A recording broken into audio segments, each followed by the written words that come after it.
Good evening. Hi, welcome. As you can see, I'm all alone again. Bobby hasn't come on yet, so I presume he's going to try and hook on at some point in time. Hopefully you can hear me. I've got my microphone turned on. No, Dom, we haven't at the moment. Evening, Kels, and evening, Dom. So, I'm just looking to see if he's coming in on the back, but lovely. What I've done tonight is I've changed my browser just to see if when Bobby comes on that I can actually hear what he says, because the last two times I haven't been able to. So there we go. So I can't imagine what we're going to talk about unless we talk about Bobby. Seeing he's not here, he won't know, will he?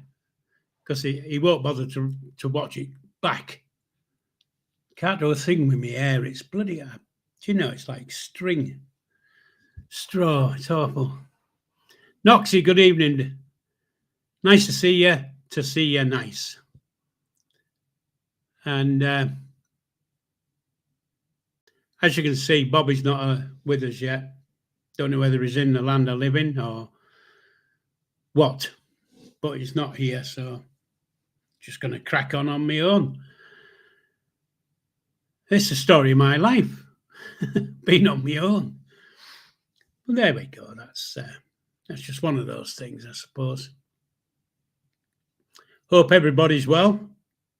Hope it's not pissing it down like it is here. But yeah, it is. It's a weird thing. I don't know why I couldn't hear him. Everybody else could hear him, but I couldn't. So I haven't a clue, and I haven't figured it out. Yeah, Noxie. Well, what I've done is I've just changed from Chrome to Firefox just to see if that does it. I've listened to a couple of YouTube videos on through this Firefox, and I've heard it, so hopefully it'll be better. Evening, Levi. I nearly said Lewis, and it won't be Lewis, but good evening, Levi. Nice to see you. To see you, nice. Enjoyed last night, son. It was quite good. I even enjoyed the music, I can honestly say. But that's not to say I'm going to like it every week. But I liked it last night. It was a pleasant change. From me rabbiting on for an hour about me being a 16-year-old red ass. So, excuse me.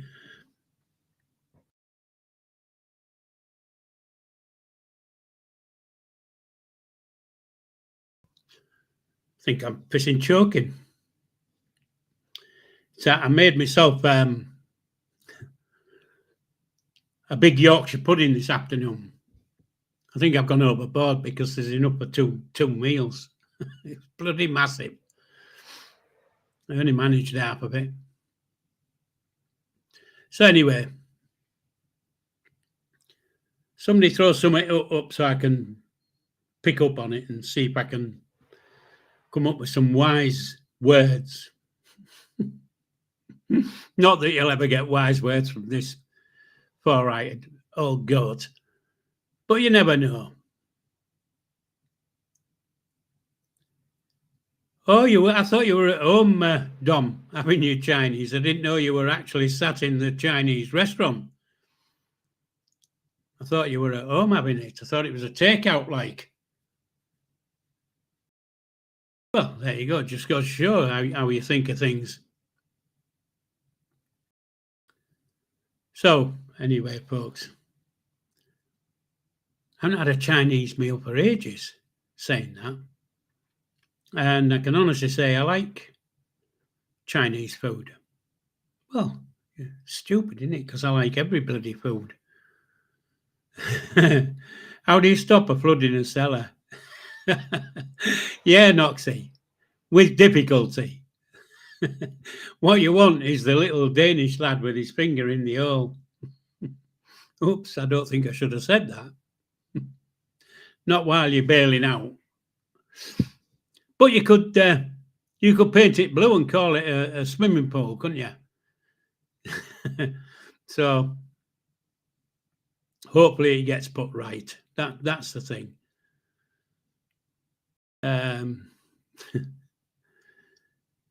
We all go through these things in life. It's all testing, isn't it? I used to have I'm always saying, I used to have a pub, but I had a pub just outside Derby. It's called the Three Horseshoes, Long Lane, and that flooded all the time. It was built across over a river, and we used to have one of these pumps in the cellar to pump out the water, and it was a 24-hour day thing. It was the bloody pump was running 24 hours a day. It was forever empty in this bloody not cesspit. There's a name for it anyway. A pit where the thing sat. But yeah, it's a bugger when stuff floods. I know the house I had in Tipshelf, that had a cellar, or you could call it a cellar, a part cellar, and I had to do a thing called tanking for that. I had to take up everything off the walls, and you do a thing called tanking.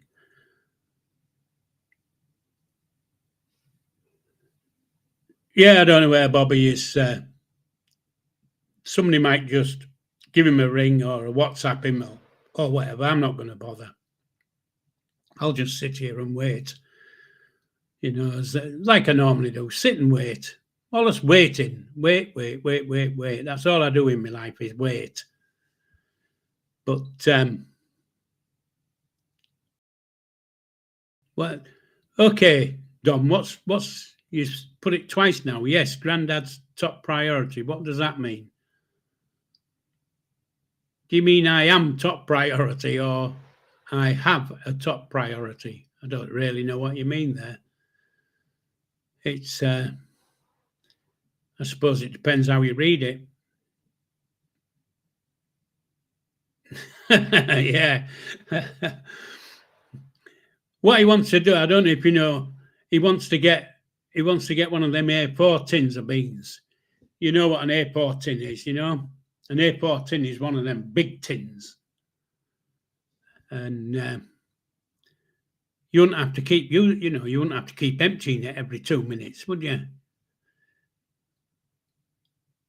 All right.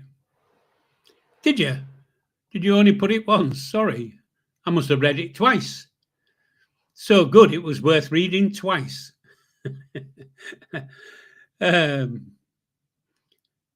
Branston Bobby is a puff. Noxie said that, though, not me.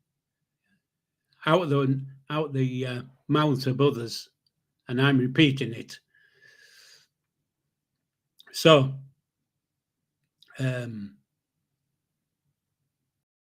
yeah, Dom, they are. I know when I first bought the house, and I got somebody in to come and give me a price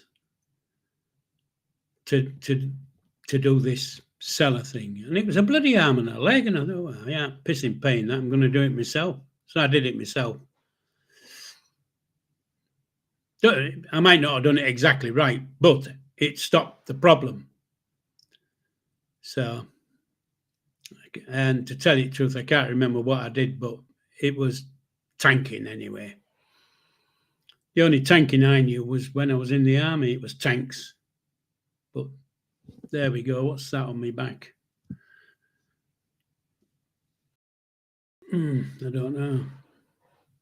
It could be the ex-wife having another go, little bitch.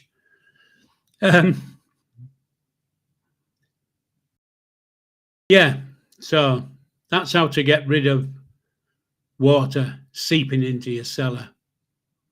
Of course, that doesn't help if it's not seeping in through the walls and it's coming up through the ground.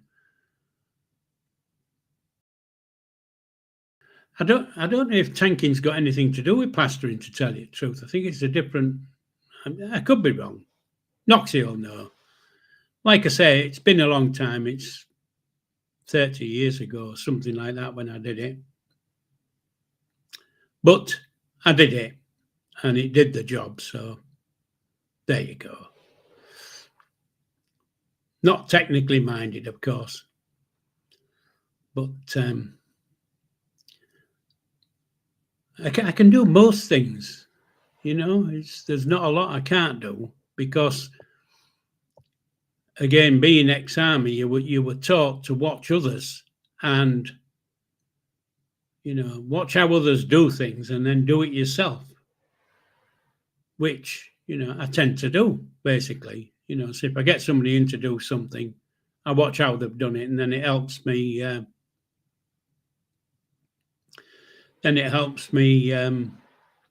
To do it myself, basically. That's why I used to watch porn movies, really. It helps. Not with the damp. Oh, I don't know about that, though. Yeah, that's it, Noxie.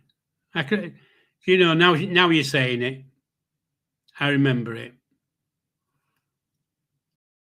But yeah, it sorted the problem out that I had. But I did have, I didn't do that in the pub. We had a sump. That's the word, a sump pump. And the sump pump used to be all 24/7. It was running. You got on your bloody nerves. Don't know how much electric it used, but it was bloody sick of hearing it pigging run. Especially when, you know, you'd close when the pub was closed and everybody had gone home and everything was quiet. You were sat having a pint and a chat and whatever, and a bit of a lock-in. And in the background, you could hear the bloody pump pumping away. But there you go. It was like having a backing group. Because the Three Horseshoes on Long Lane was, I used to do bit like Airbnb, but it wasn't Airbnb then, you know. And we used to have about 3 miles up the road, we used to have a recording studio. And of course, we had, I think, 3 letting rooms, which we let. And we used to get the recording artists coming in to do the recordings, you know, in the studios. And of course, you know, if they're into studios all day and doing whatever they're doing, of course, we're going to have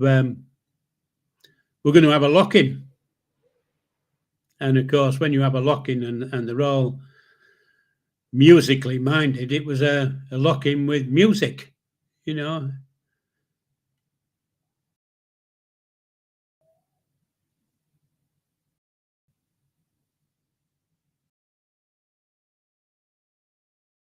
Yeah. Yeah, so the lock-ins were quite were quite good. You know, we got some good singers in and some decent people. We had a guy from, he was what was he? But we had three guys came across from Nashville, and one of them was the, what do you call it? Not the CEO. He was one of the top people in one of the record labels, one of the top record labels. Can't remember what it was now. Sony. he was a top guy in Sony, and the other two, you might not have heard of them, but one was called Phil Madeira, and he lives in Nashville. I can't remember the other one, but and Phil Madeira was more of what do you call it, evangelist type music, Christian music. That's not all what he did, but he was into that.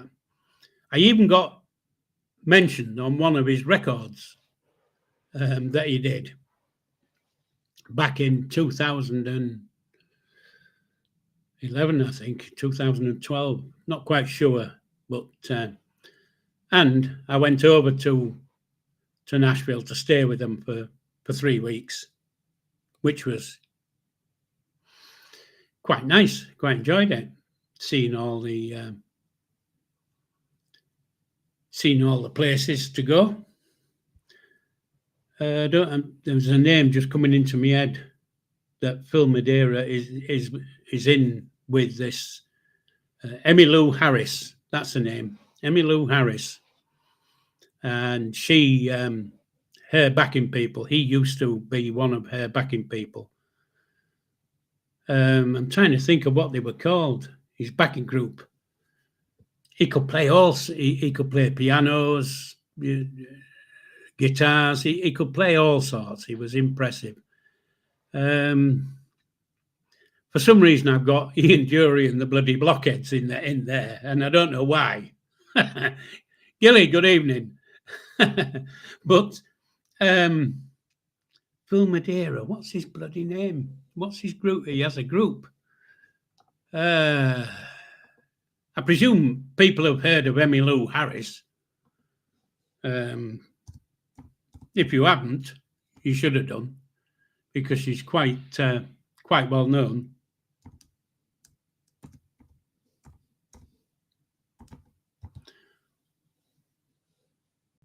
Yeah, there we go. Phil Madeira, American songwriter. American songwriter, producer, musician, and singer. And just trying to see who he Emmylou Harris. Dollars back in Emmylou Harris. I think they just did a tour of Europe. I do see him on my Facebook occasionally, not very often, but I see him occasionally, and he sends, he says hi and whatever. But I can't find out what his group's called. But he's part of a group.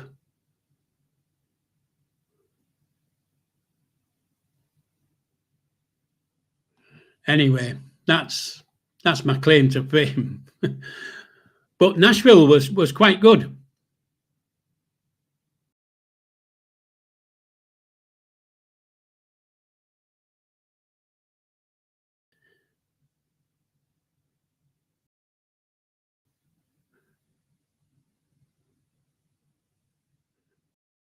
So, Gilly's crocheting. That's one thing I can't do, crocheting.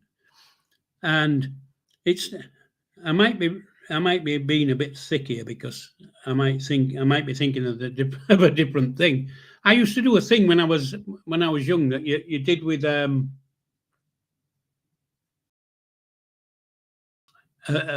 cotton bobbin.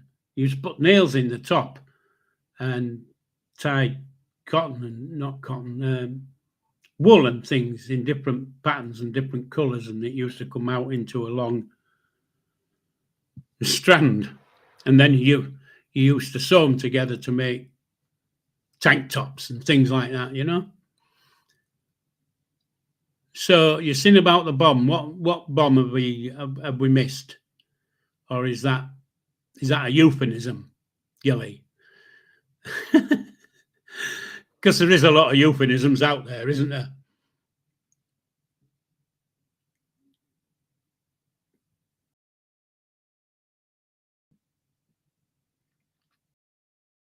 Yeah, well, you can't knock anybody for doing anything, But it's a thing I can't crochet and I can't knit. Maybe, I have no idea, mate. Good evening. He hasn't. He's not in the background anywhere, so I've no idea where the hell he is, and he hasn't phoned me up. And so, I'm just plodding on without him because, as you do, as you've got to.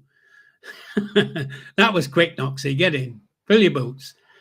Yeah, where was I? Oh, crocheting and knitting. Two things I can't do. I can do most things, I used to have to darn socks. My mum taught me how to darn socks, and I used to have to darn socks for my brothers and stuff like that.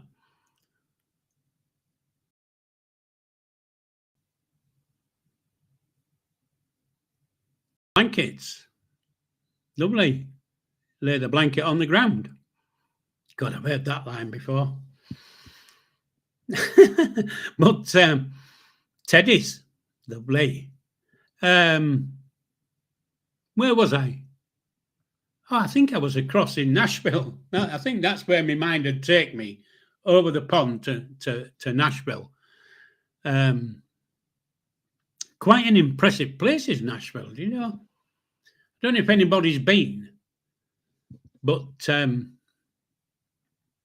a big building there, and they call it the Batman building. If you've been, you'll know what I'm on about. And it's a big, tall building, and it's got like bat thing on the top, like Batman. I don't know how to explain it really. Just Google it. It'll tell you. Just Google Batman in Nashville, and it'll probably come up with that. But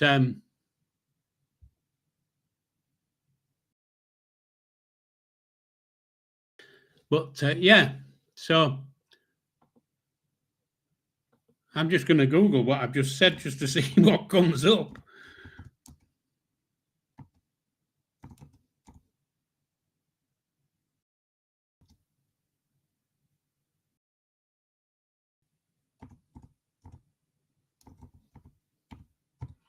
Anyway, I can't type fast, I'm sorry. Yeah, there we go.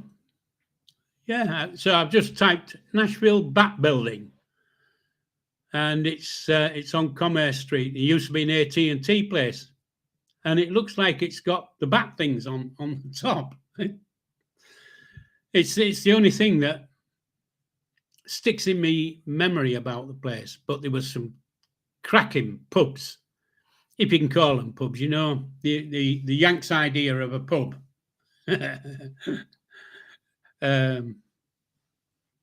And everybody will know what a Yanks idea of the pub is. It's a bit like a Yanks idea of a restaurant, isn't it? McDonald's. Have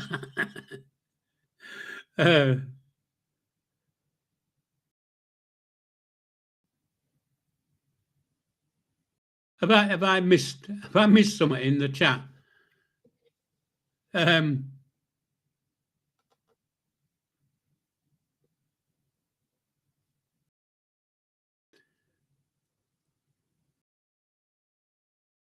just looking through the chat to see. Anyway, I don't know what.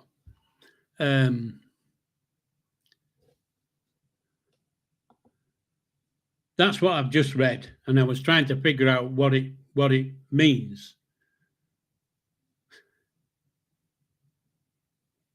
Has that got something to do with crocheting? I don't know. I was on crocheting, I think. Or has that something got to do with the mention of, did you hear about the bomb?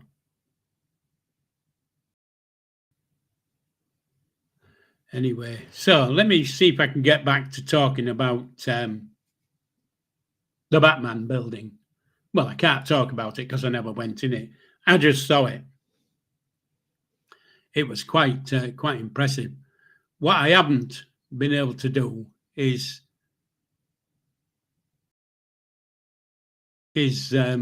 find his the backing group that he does and backs with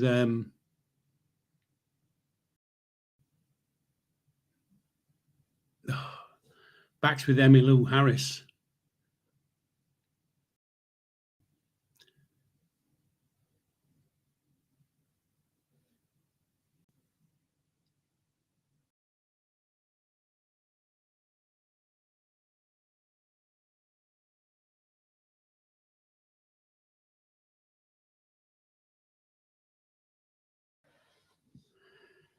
I was trying to see if I could get an idea of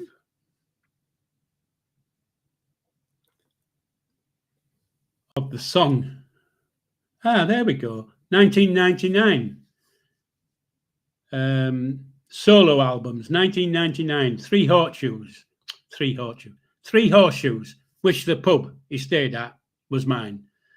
And this is his release in 1999. Three Horseshoes, featuring appearances by Phil Keaggy, Den Doherty, Steve Hinderlux, Terry Scott Taylor, John Taylor. John Taylor was a Christian music singer from Derby who moved across to Nashville, and he used to have a group called the Wood Thieves, and it was him and his brother, and there was another lad who I can't remember his name, but they released a few singles as well.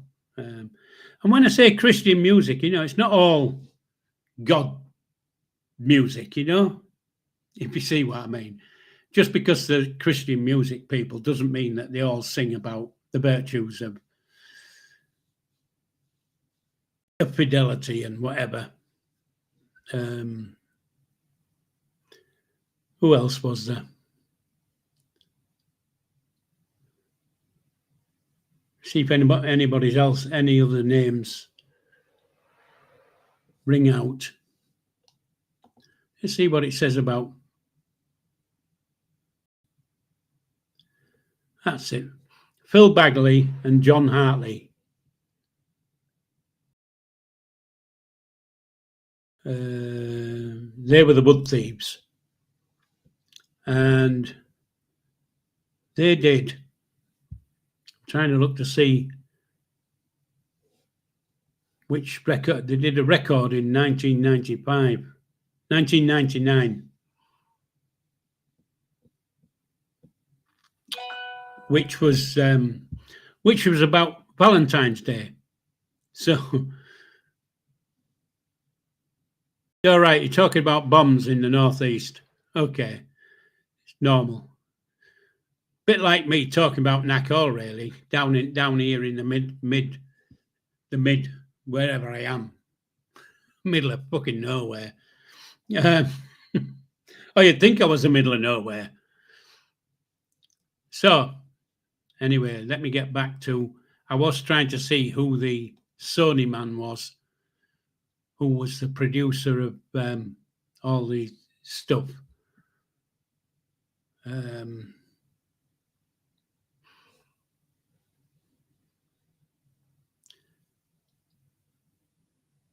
Yeah.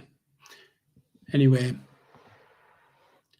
so let me get off Phil and John and the Wood Thieves and get Phil Madeira and shit. Still can't. I thought it might have just popped into my head about the backing group Emmylou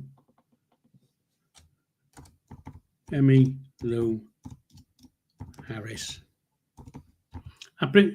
Does anybody know who I'm talking about, by the way? Emmylou Harris and people like that. She's 78. She's good looking for 78, I can honestly say.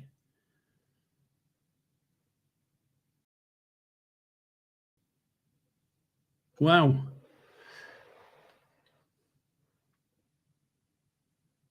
Well, I presume that's her when she's this age. You never know, do you?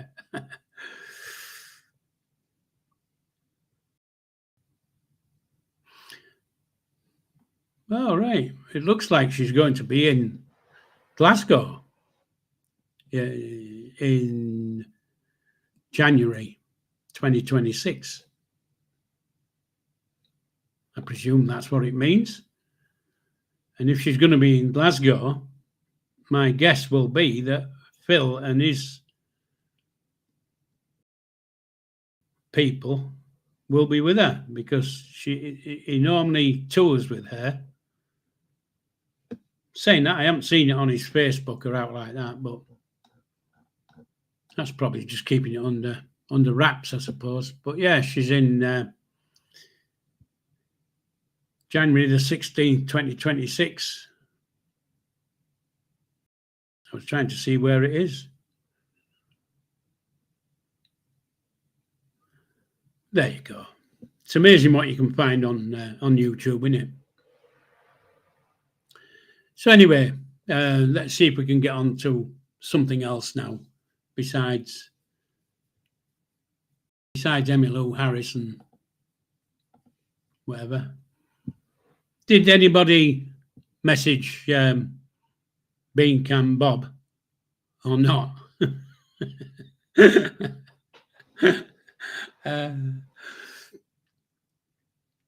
He'll have a go at me if he does watch it back. He'll have a go at me for calling him that. But you know, he knows I'm not serious about it. I'm just jesting, really. He might be flooded out. You never know. Click Eaton could be underwater. You don't know, do you? We're definitely not underwater here. We're seeing a lot of it, but we're not under it. Yeah, so did anybody see the Northern Lights last week? No good me looking out my window to see them, because this block of ours where I live, about 8 o'clock, it's like having a pig in searchlight. Every pissing outside light's lit up. It's lit up like Blackpool illuminations. It must be costing them a fortune to light the place up. And when you ask them, why have you got so many fucking lights on at night? You know, we're not out at night. And it's health and safety issues. And, we've got to have it because you're all over 60 years old and whatever. Well, yeah. We're in bed for fucking 8 o'clock. Well, I'm not, but most of them are. But, yeah, anyway. Lights out. 8 o'clock.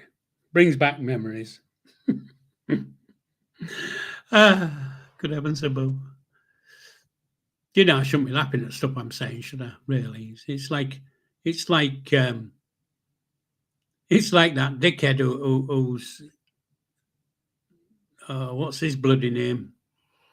He always laughs at his own bloody jokes. Yes, that silly laugh, you'll know what I mean. So I can't do it, but it's a bloody stupid laugh. Oh God. Somebody will know his name. Somebody will pop it in. The one who did the government for a load of tax. I think it was him. Anyway, he always laughs at his own jokes. Not that you can call them bloody jokes. It's more taking the piss out of people, quite honestly. Yeah, so I don't think we've got snow coming down this way next week. I know it's going to be cold because I saw it on the on the weather forecast at tea time. It's going to be cold. Well, it is for some, it isn't for me, but it is for some. I feel for you if you can't afford your heating on. I really do. I've been there, I've done that. Don't want to do it again.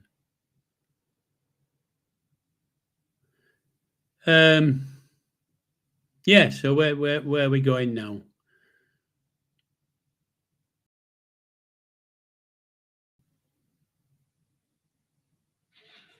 Snow tires. Yeah.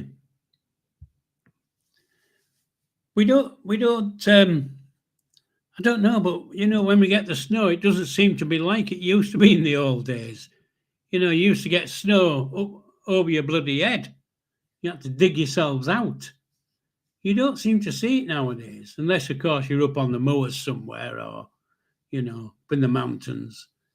But the cities and towns and places don't seem to get huggings of snow because I can remember, when I was young, we used to have, Mum used to give us all a shovel, all the lads a shovel, and say, go down the street and dig out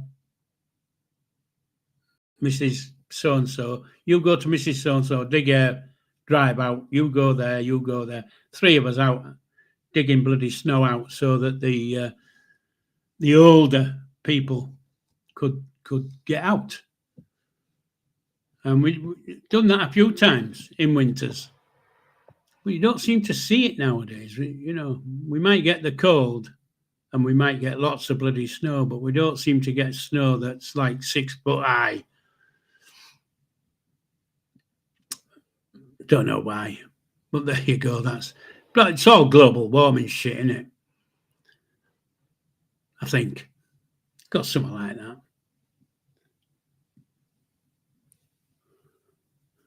Well, all I can do is apologise that Bean Can Bobby's not been on tonight. Like I say, I'm not sure where he is, but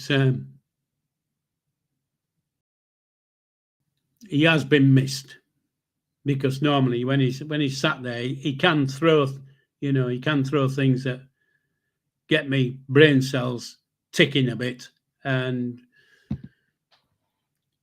getting things coming back into my things that were at the back of my head or whatever you say, I don't know, hidden away, tucked away back there somewhere. I have a WhatsApp group on a Thursday night with my sister and my brother, and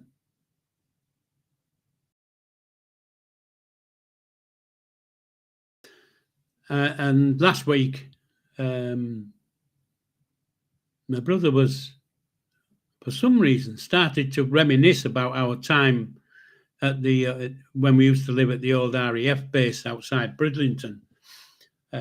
We were called, what were we called? Displaced people, squatters, gypsies. We've been called everything. All of those names. None of them were true, but we were called everything like that. And he was on about my brother, who my eldest brother, who was into pigeons. He was a pigeon fancier. And my brother, who's still with us, was reminiscing to my sister because my sister had asked him a question about something, and he started reminiscing about our time at Carnaby Aerodrome.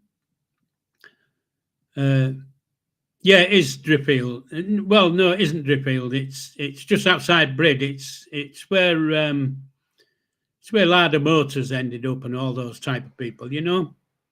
We used to live where John Bull Rock Company have they make the John Bull Rock in a building on the old RAF base at Bridlington, and that's where we lived. Where that is, that wasn't there then. It was old huts, all the RAF huts that we lived in. Anyway, getting back to my brother, and he was on about him with having a pistol. An air pistol. And he said, oh, my mum used to crack him all the bloody time about this air pistol because 2 or 3 times he'd shot my brother in the leg with this air pistol. And so my sister says to him, what did you have a bloody air pistol for? And he said, for cats, because the cats used to come and maul his bloody pigeons. So he'd sit up at night up on the wall with a torch, and as soon as he heard a rustling out the thing, he'd switch the torch on. The cat would go, and he'd go whack, whack it straight between the eyes. So loads of cats went missing, but those was in the days when cats were cats, weren't they? They were, if you were in your car and you knocked a cat down, it was nothing. You knocked a dog down, it was a different thing. You had to report it, but a cat, you didn't. It was one of those things. But saying that, as when we moved from this old RAF station, we got a house on an estate in Brid, up in the old town, in Bridlington, and he built this big fancy pigeon loft in the back garden. Loved it. He thought it was cracking. Big pigeon loft. And then we used to have a little hut. I don't know if you can call it a hut. It was where you kept your coal. We didn't have a coal cellar. We had a brick building where your coal came. And the amount of times we'd gone in there and there'd be dead cats in the bloody coal. Mum used to go absolutely apeshit. Then, of course, you've got all the people knocking on my mum's door. Have you seen my cat? My cat's gone missing. And we knew why it had gone missing, because my bloody brother had shot the buggers, because he didn't like anything going anywhere near his pigeons. And, man, I think he started keeping pigeons when he was 8 years old. He started, and he kept them all. He died when he was 49, but he was quite a big pigeon fancier. He won quite a lot of big races, and his pigeons sold at extortionate prices. And he was always going across the pond, and not to America, the other pond, the other side, across to Europe, where to buy pigeons and sell pigeons. And it was quite a well-known guy for pigeons. Unfortunately, like I say, he died when he was 49, unfortunately. But I was going to say that's life, but it isn't life, is it? It's death. But yeah, so that was a pigeon saga. Can remember he used to have a big padlock on the gate to get into the back garden, and he big padlock, and then there'd be fencing all the way around with what do you call that fencing that's got the little nail things on them? What do you call it? Used to use it in rolls during the war. No, Levi, it wasn't Milner Road. That was my mum's second house was Milner Road. It was Medforth Road. That's where we lived. From I think it was 1955, we moved into Medforth Road, up in the old town. And then Mum moved to Milner Road a lot later on. I can't remember exactly when it was, but I was away in the army when she moved. Or I might not. I might have been away. I was away anywhere, somewhere. I didn't know she'd moved. From there again, didn't tell us everything. It got to a point, where she used to wrap, when we went to school, she used to wrap our sandwiches up in a little map to give you a bit of an idea of where we were when we come home, so we can find our way home. But, yeah, so what do you call that bloody stuff, what they use, that? Anyway, you couldn't get into the back garden at Milner Road. Not Milner Road. At Medforth Road. Couldn't get into the garden because it is his pigeon loft took the whole end of the garden. But the only time you could get into the garden was a Saturday afternoon when the pigeons were racing, because he was in and out of the house all day and going up watching for these pigeons to come back. And then once he saw them in the sky, then of course he had to get them straight into the loft, because the quicker you get them into the loft, the quicker you can put it in your timer, and the quicker the bird gets the time. And what he used to do was he used to have a tin, and it used to have pigeon corn in and beans and stuff. And he used to be standing there rattling this tin, shouting, "Come on, boys, come on, get in, come on," rattling this bloody tin all Saturday afternoon. You heard it. Yeah, I'm talking about Morris Levi. And if he needed to go to the loo, you had to go out and do it for him, and you felt like a bit of a twat stood in the back garden rattling this tin, shouting at the birds to get fly straight in to the loft, because that's the art, isn't it?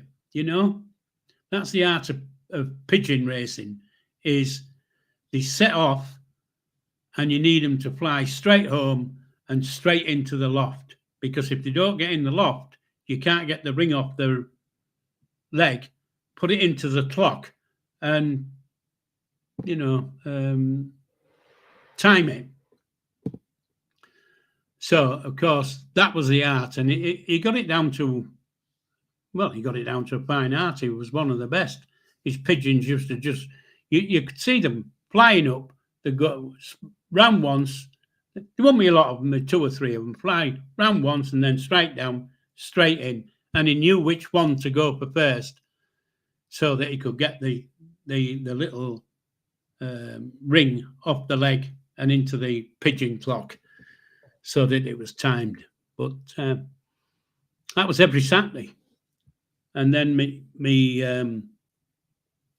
later on, my other brother Alan was a lorry driver. He used to drive lorries, and he used to drive abroad a lot. And of course, Morris used to say to him, "Where are you going?" And he'd say, I'm going to the south of France on Monday." And Morris would say, "If I put a couple of pigeons in one of my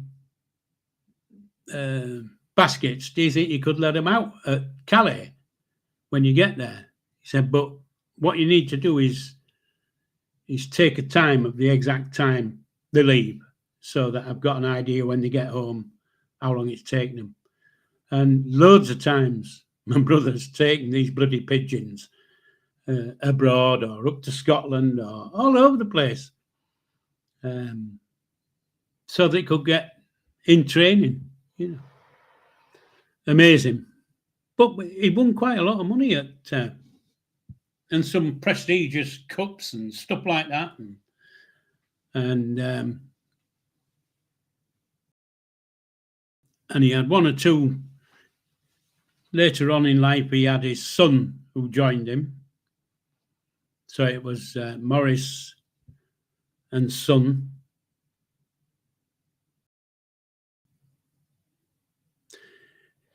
Yeah, Dom, he kept the pigeons at home. We used to, when we lived at our first house, they were in the back garden, and he'd built a loft for them. So yeah, that was the first thing before we moved. Before we actually moved from the old RAF station to this house in Brid, we all had to go through and help him to build this bloody loft, so that when we moved, his pigeons could go straight from where we were leaving, straight into the new loft. And then, of course, when he got married, his pigeons went with him. Well, not straight away, because his first house was one of these real old-fashioned houses up opposite the. I don't know if you know Brid, but there's a big church in Brid called Priory Church, and he his first house was there, right opposite the Priory Church. And I know I can remember going a couple of times to babysit. The house is out there now, but they were then. And I can remember going to babysit, and it never had electric, this house. No electric, it was just gas. There was gas. And the gas was for the lighting. It wasn't for heating or cooking. Didn't have a gas cooker. It was just for lighting. So you had the old gas lamps in each room and whatever. Open fires. And the amount of times that he's clipped me lug for breaking the filament on the gas lamp, and I have to go out and get a new filament for the gas lamp, because I didn't, when these gas lamp filament things, when you first get them, they're like cotton, they're just like cotton, and then when you put them into the heater thing, the light, and turn on the gas and it heats up, it goes like asbestos, basically, and if you touch it, it just falls to bits. But you learn by your mistakes, don't you? But yeah, so that was it. His first house was gas lights, no electric. So his pigeons were kept at my mum's until he moved, and then he moved to a road called Milner Road in Brid, where my mum ended up opposite where he lived. But he moved there first, and he built this pigeon loft, and you would not believe it. It was it had double glazing, it had central heated. It was unbelievable. It was better than the bloody house. So, but he did love his pigeons. And I can remember loads of times where, he's come across to my mum's across the road, and sat for a brew, and we're sat there talking, and he's saying to me mum, she's had a go at me mum about this, that, and the other, or whatever. And so my mum used to say, well, you've got to be a bit more helpful, Morris, and do your bit. And he says, well, I'm not having it, mother. I'm not having it. She said to me the other week, either you sort it out, either you sort these pigeons out, or I'm going. So I said, well, cheerio then, because the pigeons aren't fucking going anywhere. That put her in a place. She never once again complained to him about anything. But yeah, so yeah, what a bloke he was. What a loss he was to the family. What a loss. Yeah, it was a loss. Anyway, I've spent an hour nearly talking about bloody nothing, really. And still nothing from Bean Can Bob. No messages, no telephone calls, knack all. So anyway, folks, thanks for turning up. I appreciate it when you do turn up. There's not a lot of you, but I don't do it for numbers. Basically, it just keeps my mind active. And yeah, so there you go. So I'm just going to say me goodbye. So if you're still in, good night, Bibby, Dom, Levi, Kelsey Love, thank you. Did I say Dom? Yeah, I probably did. But who else was in? I can't remember. Anybody else was in? Bibby. Anyway, if I've missed you out, I do apologise because, I can't remember things from 2 minutes ago. I seem to quite often remember stuff from 50 years ago, but anything that happened like 2 minutes ago, I have no idea what that's all about. So thanks for turning up. Don't forget, I'm back again next Sunday night. I'm going to give on next Sunday nights. I've thought about it, and I'm going to give a bit of a background on how the catering college, how it worked, and what I had to do in the terms.